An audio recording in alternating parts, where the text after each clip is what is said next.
శ్రీలంక రాజధాని కొలంబో వరుస bomb పేలులతో రక్తసిక్తమైంది. Easter పర్వదినాన్ని పురస్కరించుకొని చర్చిలకు వచ్చేవారిని లక్ష్యంగా చేసుకుని ఉగ్రవాదులు వరుస పేలుళ్లకు పాల్పడ్డారు. 3 చర్చిలు 2 హోటళ్లు లక్ష్యంగా జరిగిన బాంబు పేలుళ్లలో 50 మందికి పైగా మృతి చెందగా 500 మంది వరకు గాయపడినట్టు తెలుస్తోంది. మృతుల సంఖ్య మరింత పెరిగే అవకాశం ఉంది. కొలంబోలో కొచ్చికాడోలోని సెయింట్ ఆంటోనీ చర్చి అలాగే కతువాపితియాలోని కటానా చర్చిలో బాంబు పేలుళ్లు జరిగాయి. షాంగ్రీలా హోటల్, కింగ్స్బరీ హోటల్లో కూడా బాంబు పేలుళ్లు సంభవించాయి. ఈ ఘటనలో ఆయా చర్చిలు, హోటళ్లు పూర్తిగా ధ్వంసమయ్యాయి. పేలుళ్లు జరిగిన చోట్ల మృతదేహాలు చెల్లాచెదురుగా పడి ఉన్నాయి. గాయపడిన వారిని చికిత్స నిమిత్తం ఆసుపత్రులకు తరలిస్తున్నారు. బాధితుల్లో విదేశీయులు కూడా ఉన్నట్టు తెలుస్తోంది.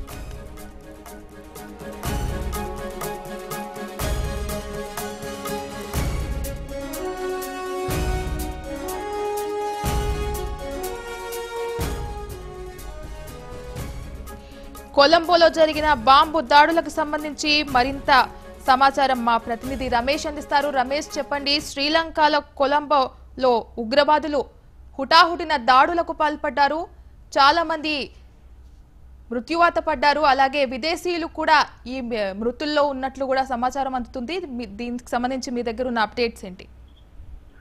Thank you Sriraghavi. క్రైస్తవుల పవిత్ర పండుగ భావిస్తున్న ఈ రోజు ఏదైతే ఈస్టర్ రోజునంగా టార్గెట్ చేసుకుని శ్రీలంక రాజధాని నుంచి కొలంబో నుండి ఈ రోజు ఉగ్రవాదులు దాడి పంజా విసరణ చెప్పవచ్చు. దాదాపు 3 చర్చిల్లో ఈ రోజు ప్రార్థన చేసుకున్న సమయంలో వాళ్ళు పూర్తి స్థాయిలో ప్రార్థనలో నిమగ్నమైన నేపథ్యంలోనే ఇలాంటి దాడులు కూడా జరిగాయని చెప్పి కూడా చెప్పవచ్చు. అయితే పోలీస్ అధికారుల వివరాల ప్రకారం అయితే కొలంబోలోని కొచ్చికోడ ప్రాంతంలో ఏదైతే ప్రముఖ చర్చిగా భావిస్తున్న సెయింట్ ఆంటోనీ చర్చితో పాటు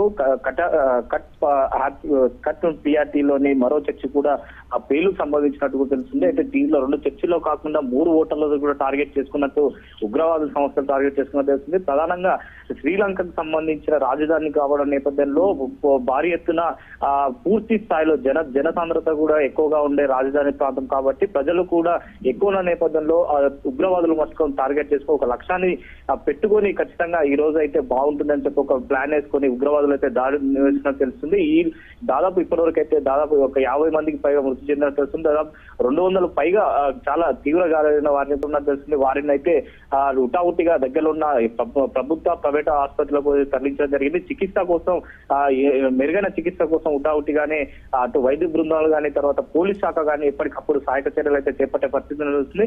శ్రీలంక మొత్తాన్ని ఇప్పటివరకు అయితే హైలైట్ గా ప్రకటించడం జరిగింది. ఉగ్రవాదుల సంస్థ ఎవరైతే ఈ దాడుల పాల్గొనో వారిని ఖచ్చితంగా పట్టుకుంటామని చెప్పి అటు అధికారులు ఉన్నతాధికారులు పట్టుకొని చెప్తున్నప్పటికీ అటు ఇప్పుడు ఎవరైతే అక్కడ చనిపోయిన మృతదేహాలు ఎవరున్నారు ఏం కట్టాలని కోణంలో కూడా పోలీసులు అటు దర్యాప్తు చేసే పనిలో ఉన్నట్టు తెలుస్తుంది. పూర్తి స్థాయిలో ఉదయం చర్చి సమయంలో కాబట్టి చర్చిలు ప్రార్థనలు చేస్తున్న సమయంలో కాబట్టి అందులో ఎక్కువగా విదేశీయులు కూడా ఉన్నట్టు కూడా తెలుస్తుంది. ప్రధానంగా భారతీయ విదేశాంగ శాఖ మంత్రి సుష్మా స్వరాజ్ కూడా పూర్తిగా ఈ విషయంపై పూర్తిగా దిగ్భ్రాంతిని గురి చేసే పరిస్థితి నెలకొంది.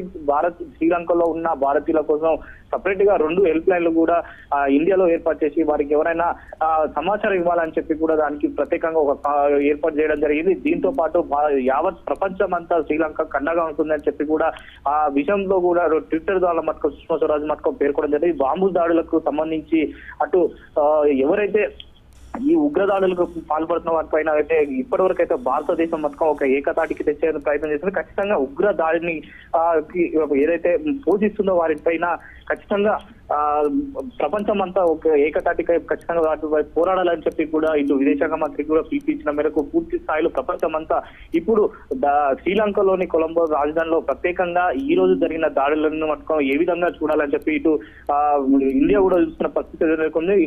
నిన్న అటు ఉగ్రవాద సంస్థలకు సంబంధించిన ఎన్ఐఏ అధికారులు కూడా నిన్న సోదాలు నిర్వహించడం కానీ ఇటు మొత్తం ఈ రోజు శ్రీలంకలో జరగడానికి అంటే ఇవన్నీ చూసుకున్నట్లయితే ఉగ్రవాదకు సంబంధించిన సంస్థలు అయితే ఇప్పటికే అలర్ట్ గా ఉన్నట్టు తెలుస్తుంది. పూర్తిగా ఈ శ్రీలంకకు సంబంధించిన మృతదేహాలు మటుకు ఎంతమంది అనేది ఇంకా తెలియాల్సింది ఉంటుంది. Right, thanks for the updates Ramesh.